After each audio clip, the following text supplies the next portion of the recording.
میں چاہوں گا حضور معمولات کیا ہونے چاہیے لیلۃ الجائزہ کے، وہ ارشاد فرما دیں۔ حدیث کے الفاظ ہیں، سرکار کونین صلی اللہ علیہ وسلم نے ارشاد فرمایا من احیا اللیالی الاربع وجبت لہ الجنہ، کہ جس نے 4 راتوں میں جاگ کر شب بیداری کی عبادت کی اس کے لیے اللہ تعالیٰ جنت واجب فرما دیتا ہے۔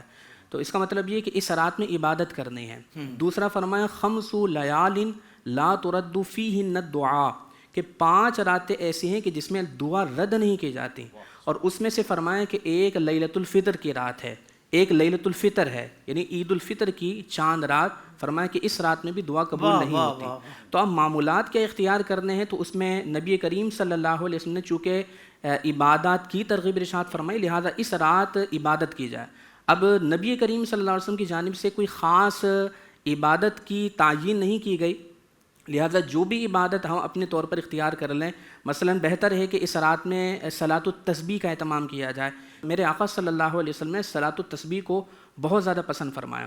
سرکار کریم علیہ الصلوۃ والسلام نے حضرت عباس رضی اللہ تعالیٰ عنہ سے فرمایا کہ ہو سکے تو یہ نماز روزانہ پڑھا کرو، یہ بھی نہ ہو سکے تو کم از کم جمعے میں ہفتے میں ایک بار جمعے کے دن پڑھ لیا کرو، یہ بھی نہ ہو سکے تو کم از کم سال میں ایک بار اسے پڑھ لو، اور یہ بھی نہ ہو سکے تو اسے زندگی میں ایک بار ضرور پڑھو۔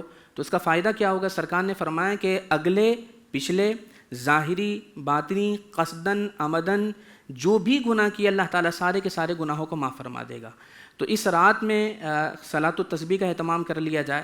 اگر یہ نہیں کر سکتے کم از کم 2 رکعت نماز صلاۃ التوبہ کے نام سے پڑھ لی جائے کہ ماہ رمضان میں جو ہم سے کوتاہیوں کا ارتکاب ہوا، نافرمانیوں کا ارتکاب ہوا، تو اس کی توبہ کی نیت سے 2 رکعت نفل پڑھ کے اللہ تبارک و تعالیٰ کو راضی کرنے کی کوشش کی جائے کہ ماہ رمضان میں جہاں عبادت پر ثواب زیادہ کر دیا جاتا ہے وہاں پر گناہوں پر عقاب بھی سخت کر دیا جاتا ہے۔ لہذا 2 رکعت صلاۃ التوبہ پڑھ کر اللہ تبارک و تعالیٰ کی بارگاہ میں ماہ رمضان میں ہونے والی کوتاہیوں پر شرمندگی ندامت کے ساتھ اللہ کی بارگاہ میں رجوع کیا جائے۔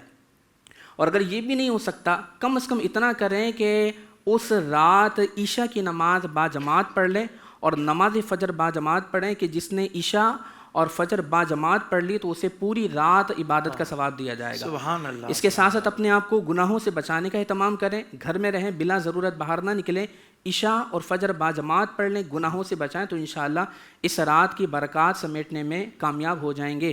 لیکن اگر اس کے برعکس لیلۃ الجائزہ میں جیسا کہ ہمارے یہاں پر رواج ہے کہ اس رات کو شاپنگ مالز کے اندر، چائے کے ڈھابے پر، بازاروں کے اندر اس رات کی برکات کو ضائع کر دیا جاتا ہے، اس رات کے تقدس کو پامال کیا جاتا ہے۔ سوشل میڈیا پر اسلام کی صحیح تعلیمات جاننے کے لیے ابھی حافظ سائر قادری کا نیا YouTube channel Islamic digital studio subscribe کر لیں، اور ہاں نوٹیفیکیشن بیل آئیکن کو بھی پریس کر لیں تاکہ ہماری نئی ویڈیوز آپ تک بر وقت پہنچ سکیں۔